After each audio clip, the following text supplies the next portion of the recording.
अस्सलामु अलैकुम वरहमतुल्लाहि वबरकातुहू। सल्लु अलल हबीब सल्लल्लाहु अला मुहम्मद सल्लल्लाहु अलैहि व आलिहि वसल्लम। अल्लाह अज़्ज़ा व जल आप सब पर अपना खास करम फरमाए, दोनों जहानों की भलाइयाँ अता फरमाए, खुशियाँ अता फरमाए, हर दुख और तकलीफ़ से महफूज रखे। अल्लाह अज़्ज़ा व जल आप सब की तमाम माली बदनी ज़हनी हर किस्म की तमाम परेशानियाँ दूर फरमाए और अपने खास करम और फजल से आपके लिए आसानियाँ पैदा कर दें। देखें, यूनान से रिलेटेड वीडियो लेकर आपकी खिदमत में हाज़िर हुए हैं। कल भी आपको वीडियो में बताया था कि इंटरव्यू के बारे में बहुत से जो हैं दोस्त अहबाब कह रहे हैं कि मज़ीद एक वीडियो बना दी जाए। वैसे तो इंटरव्यू से रिलेटेड वीडियोस जो हैं वो चैनल के ऊपर मौजूद हैं, जिसमें आप मुख्तलिफ़ वीडियोस जो हैं वो देख सकते हैं और उनसे फ़ायदा हासिल कर सकते हैं। बाज़ लोग होते हैं वो मेहनती होते हैं, वो स्ट्रगल करने वाले होते हैं, वो तमाम पिछली चीज़ों को भी नोट करते हैं। चैनल के ऊपर मुख्तलिफ़ वीडियोस मौजूद हैं इंटरव्यू की, आप उनको देख कर तजर्बा हासिल कर सकते हैं। लेकिन बाज़ लोग होते हैं उनको सिर्फ़ हर चीज़ प्लेट में तैयार चाहिए होती है, वो चाहते हैं कि बिल्कुल स्ट्रगल ना करें। तो ये ठीक बात नहीं होती। आपके पास वीडियोस मौजूद हैं, उनसे तजर्बा हासिल करें। डायरेक्ट व्हाट्सएप पे सवाल करेंगे, जवाब तो उसका भी मिल जाएगा। लेकिन जो चीज़ें सीखी जाती हैं, हमेशा उन बच्चों के वीज़े लगे हैं जिन्होंने स्ट्रगल की है, मेहनत की है और तमाम चीज़ों को मद्देनज़र रखा है। बाकी आपकी अपनी मर्ज़ी है, अगर वीज़ा नहीं लगता तो नुकसान आपका ही है। अगर आप थोड़ी बहुत ही मेहनत करते हैं, तमाम वीडियोज़ को मद्देनज़र रखते हैं, उनको देखते हैं, फिर इसके ज़रिए आपके ज़हन में जो सवाल आते हैं अगर आप वो पूछते हैं तो फ़ायदा आपका ही है। हमारा ना आपके वीडियो देखने से कोई फ़ायदा है और ना देखने से भी ना ही हमारा कोई नुकसान है। आपकी मर्ज़ी है, आप देखें या ना देखें।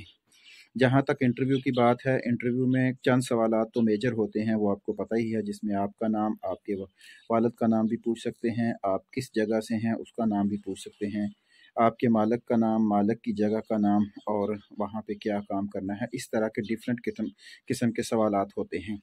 बाज़ बंदे होते हैं उनके उनसे बिल्कुल कम सवाल पूछे जाते हैं, हत्ता कि मालिक का नाम भी नहीं पूछा जाता। बाज़ बंदों की फ़ाइल जो है वो मज़बूत होती है, उन्होंने फ़ाइल में जो है अच्छे डॉक्यूमेंटेशन की होती है, उनकी फ़ाइल की वजह से ही उनसे लंबा चौड़ा इंटरव्यू जो है वो नहीं लिया जाता। हमारे कुछ साथी पिछले 10 दिनों में उन्होंने इंटरव्यू दिए हैं, अल्हम्दुलिल्लाह उनकी अपॉइंटमेंट और उनका सारा सिलसिला हमने खुद किया, अल्लाह का फ़ज़ल है। ये उनका हमारे ऊपर यकीन असल में होता है, यकीन की बात, क्योंकि इंटरव्यू और ये सारी चीज़ें और ये अपॉइंटमेंट वगैरह ये सारी चीज़ें यकीन के ऊपर होती हैं। बहुत से लोग ऐसे भी हैं कि जो किसी पर यकीन आसानी से नहीं करते और करना भी नहीं चाहिए, क्योंकि पाकिस्तान में फ़्रॉड बहुत ज़्यादा है। लेकिन बाज़ लोगों के ऊपर आपको यकीन करना पड़ता है, आपके लिए उसमें फ़ायदा भी हो सकता है। तो उनकी अपॉइंटमेंट, उनकी एम्बेसी की फ़ाइल तैयार करना, उनकी इंश्योरेंस करना, वो सारे काम हमने किया और अल्हम्दुलिल्लाह वीज़े भी लगे हैं। अल्लाह के फ़ज़ल व करम से पहले भी साथियों के वीज़े लगे हैं और अब भी इंशाल्लाह लगेंगे, क्योंकि वो उन्होंने मेहनत की है, स्ट्रगल किया है।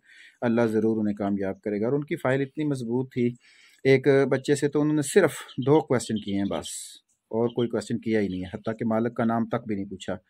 और ये होता है अच्छी तैयारी। अब ये है कि मालिक का नाम वो आपसे पूछेंगे, मालिक के नाम का आपको पता होना चाहिए, मालिक के जेंडर का पता होना चाहिए, वो मेल है, फ़ीमेल है, और ग्रीस में आपने क्या काम करना है जाके, उसका एक्सपीरियंस आपको ज़रूर होना चाहिए।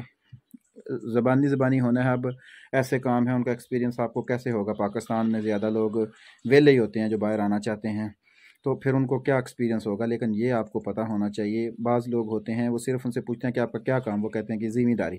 अब ज़िम्मेदारी में बहुत से काम आ जाते हैं, ज़ैतून भी आ जाता है, माल्टा भी आ जाता है, अंगूर आ जाता है, सब्ज़ियाँ आ जाती हैं। तो ये आपको एक ख़ास ज़ुमरे में पता होना चाहिए कि आपका कौन-सा काम होगा। इसमें आपको फिर उन सब्ज़ियों की किस तरह काश्त की जाती है। बेहतर होता है कि जिस बंदे से आपने वीज़ा लिया है वो आपको वहाँ की एक वीडियो बनाकर भेजे कि हम इस तरह यहाँ पे काश्त करते हैं, ताकि आपके ज़हन में वो चीज़ें बैठ जाएँ और आपके लिए आसानी हो जाए जवाब देने में। मिसाल के तौर पर आपकी काश्त है, आपका काम है ज़ैतून का, तो आपको पता होना चाहिए कि यूनान में ज़ैतून जो है वो किस तरह साफ़ करते हैं, किस तरह दरख्तों से उतारा जाता है, किस तरह उसकी काश्त होती है, क्या तरीक़ेकार होता है। इसी तरह माल्टों का, इसी तरह सब्ज़ियों का, जो भी सब्ज़ियाँ हैं तो इनका आपको पता हो, क्योंकि इससे रिलेटेड बारहा एम्बेसी में क्वेश्चन पूछे जा रहे हैं। एक जो मेजर क्वेश्चन पूछा जाता है वो है आपका वीज़ा किसने भेजा। अब जिसने वीज़ा भेजा है ज़ाहिर बात है वो आपको ही पता है। अब जिसने हमारे आपको पता है ज़्यादातर वीज़े जो हैं वो तो ख़रीदे जाते हैं, कि बस पाकिस्तान में तो यही है कि वर्क परमिट ख़रीद लिया या वीज़ा ख़रीद लिया या डन बेस पे कर लिया, जो भी कर लिया। लेकिन वहाँ वो आपसे पूछेंगे कि आपका वीज़ा किसने भेजा गया है, तो फिर आप बताएंगे कि वीज़ा किसने भेजा। फिर वो पूछेंगे कि जिसने वीज़ा भेजा है वो वहाँ पे क्या करता है, क्यों कैसे गया। तो हम जब कहते हैं कि वो, ज़्यादातर बंदे यही कह देते हैं कि वो लीगल है, अनलीगल है, कुछ कह देता है कि लीगल है। जब आप कहेंगे अनलीगल है, तो वो बंदा जो आपको वीज़ा भेज रहा है वो खुद ही अनलीगल है, तो वो आपको क्या संभालेगा, आपके साथ वो क्या करेगा। तो ये सारी चीज़ें एम्बेसी नोट करती है, इसके मतलब भी आपको इल्म होना चाहिए। अच्छे तरीके से आपको बातें बतानी चाहिए कि वो लीगल है और उसके पास पेपर हैं, और अगर पॉसिबल हो तो उसके पेपर की डॉक्यूमेंटेशन जो है वो आप अपनी फ़ाइल में करके अपनी फ़ाइल को और ज़्यादा मजबूत कर सकते हैं। और मुझे बाज़ दफ़ा बड़ा दुख होता है, ये पाकिस्तानी हमारे जो यहाँ भाई मौजूद हैं जिन्होंने वीज़ा भेजा होता है, उनको अगर कहा जाए कि आप अपने डॉक्यूमेंट फ़ाइल में लगाएं तो वो डरते हैं। भाई इसमें डरने वाली क्या बात है। कोई एम्बेसी ना तो किसी के डॉक्यूमेंट्स को खाती है, ना ही किसी के डॉक्यूमेंट्स के ऊपर कोई केस करती है। आप अपने डॉक्यूमेंट्स लगाएंगे और जिस बच्चे का वीज़ा आपने भेजा हुआ है उसका वीज़ा लग जाए तो आपको और क्या चाहिए। लेकिन ये ज़हन में रखिएगा कि वीज़ा जिसके भी डॉक्यूमेंट आपने लगाने हैं वो जिस इलाके से आपका वीज़ा निकला है अगर वो वहाँ पे है तो लगाएं, वरना अगर वो वहाँ पे नहीं है, मिसाल के तौर पर वीज़ा निकला है पात्रा से और बंदा आपका है अथीना में और आप उसके कागज़ लगाते हैं तो उससे फ़ायदे की बजाय नुकसान भी हो सकता है। तो इसलिए कोई भी काम करना होता है उसका एक तरीक़ेकार होता है, उसको समझ कर करना चाहिए। इसके अलावा वो आपसे ये भी पूछते हैं कि आपका एग्रीमेंट कितनी देर का है। एग्रीमेंट के ऊपर लिखा होता है 9 माह का है, साल का है, या मुकम्मल अनक्सरती मैंने अर्गासिया है, यानी कि मुकम्मल जब तक काम है तब तक का है। तो ये चीज़ें आपने देखनी होती हैं, वहाँ पे वो आपके कॉन्ट्रैक्ट लेटर के ऊपर लिखी होती हैं। ये भी क्लियर कर लेनी चाहिए कि आपका एग्रीमेंट 5 साल का है या हमेशा के लिए है या 1 साल के लिए है या 9 माह के लिए है, ये भी वो पूछते हैं। और इसकी वजह से भी आपका वीज़ा रिजेक्ट हो सकता है क्योंकि आपको पता ही नहीं है आपका एग्रीमेंट कितना हुआ है। तो इसमें जो वो आपसे ये भी पूछते हैं कि अगर आपको आपका मालिक आपको पसंद ही नहीं करता, यानी आप वहाँ जाते हैं तो आप मालिक से कैसे बात करेंगे। पहली बात तो ये है कि आप किस ज़बान में मालिक से बात करेंगे। तो इसमें लिए आपके लिए यही है कि जिस बंदे ने वीज़ा भेजा है वो उसी मालिक के पास काम करता है, वो हमारे और मालिक के दरमियान ट्रांसलेशन करेगा जब तक हम ज़बान नहीं सीख लेते। अब वो कहते हैं कि मालिक आपको पसंद नहीं, कि मालिक से साथ हमारी जो बात हो चुकी है, मालिक ने इसीलिए हमारे साथ एग्रीमेंट किया है क्योंकि मालिक ने हमें देखा है, हमारे साथ उसका एग्रीमेंट हुआ है, उसे बंदे की ज़रूरत, मुझे काम की ज़रूरत, हम दोनों को एक दूसरे की ज़रूरत है। तो इंशाअल्लाह अज़्ज़ा वजल जो है ये बेहतरी के लिए आपके लिए फ़ायदेमंद होगा। इसके अलावा आपसे वो ये भी पूछते हैं बाज़ दफ़ा कि आप किसी और कंट्रीज़ में रहे हैं या नहीं रहे, क्योंकि सारा आपकी डाटा जो है उनके पास होता है। बाज़ बंदे ये कहते हैं कि मैं छुपा लूँगा, भाई छुपाए नहीं सकते आप उनके पास। जब उन्होंने आपके फिंगर लेने हैं तो सारा डाटा आपका उनके पास होना है कि आप कहाँ से डिपोर्ट हुए, कहाँ से गए, कहाँ से आए, कैसे हुए, क्या हुआ, ये सारी चीज़ें आप लोगों ने नोट करनी है। एम्बेसी को इन चीज़ों का पता होता है।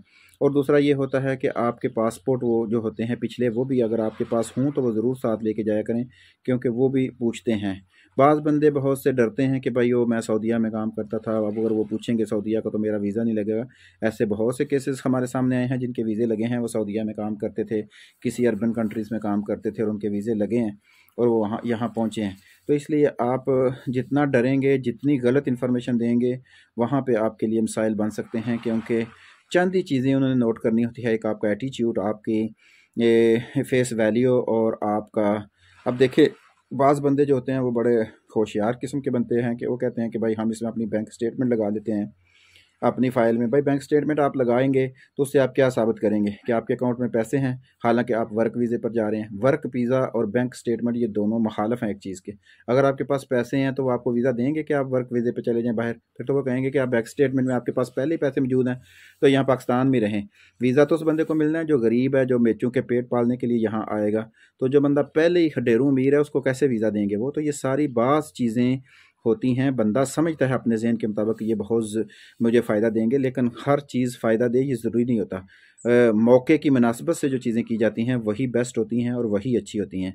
तो इसलिए कोशिश किया करें आप लोग जो है ना, असल में मसला यहाँ पे हमारे ज़्यादा लोगों के साथ ये आता है कि वो होशियारी करते हैं। होशियारी में ये होता है कि मुझे सारा पता है, मुझे ये बिल्कुल पता है। जिनको पता होता है ना उनके सब के वीज़े रिजेक्ट होते हैं, क्योंकि वो हमेशा जो डूबता है ना बंदा तो वो तारू ही डूबते हैं। जो ज़्यादा जानते होते हैं ना तैराकी, वो फिर गहरे पानी में चले जाते हैं, फिर वो डूब जाते हैं। तो इसलिए कोशिश करें हमेशा अपने आप को तालिब इल्म समझें और तालिब इल्म बनकर ही तैयारी करें, तो इंशाल्लाह आपका वीज़ा लगेगा अल्लाह के फजल करम से और अल्लाह की खास अतात से।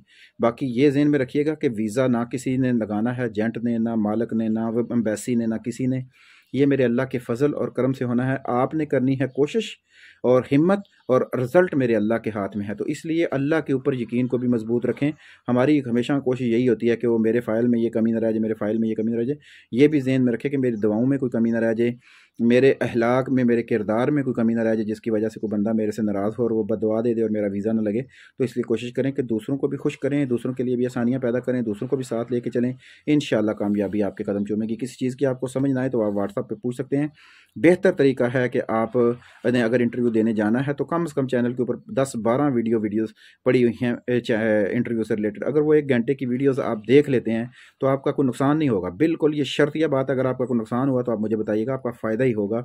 आपको कुछ बातों का पता चलेगा, कुछ पॉइंट्स का पता चलेगा कि हाँ भाई, वो क्रॉस क्वेश्चन अगर करते हैं तो हम उनका जवाब कैसे देंगे। तो हमारी दुआ है कि अल्लाह ताला आपको कामयाबी दे और अल्लाह ताला आपको दोनों जहानों में कामयाबी दे, क्योंकि हमारी दुनिया की कामयाबी हमारा मकसद नहीं है, आखिरत की कामयाबी भी हमारा मकसद है। तो अल्लाह पाक आपको दुनिया और आखिरत में दोनों जहानों में कामयाबी अता फरमाए और अल्लाह ताला आपके जान माल इज़्ज़त अफ़्ज़ु हर चीज़ की हिफाजत फरमाए और अल्लाह ताला हम सबको मिलकर इस दुनिया में रहकर मौत की तैयारी करने की तौफ़ीक अता फरमाए। हमेशा एक बात याद रखिएगा, दूसरों के लिए आसानियाँ पैदा करते रहें। इंशाअल्लाह अल्लाह अज़्ज़ा वजल की तरफ से आपके लिए बहुत आसानियाँ पैदा होंगी। अल्लाह ताला आपको खुश और रखे। दुआओं में याद रखिएगा। कोई बात आपको बुरी लगे तो साथ साथ माफ़ फरमा दीजिए करें। अल्लाह ताला आप सबका हामी नासिर। अस्सलामु अलैकुम व रहमतुल्लाहि व बरकातुहू।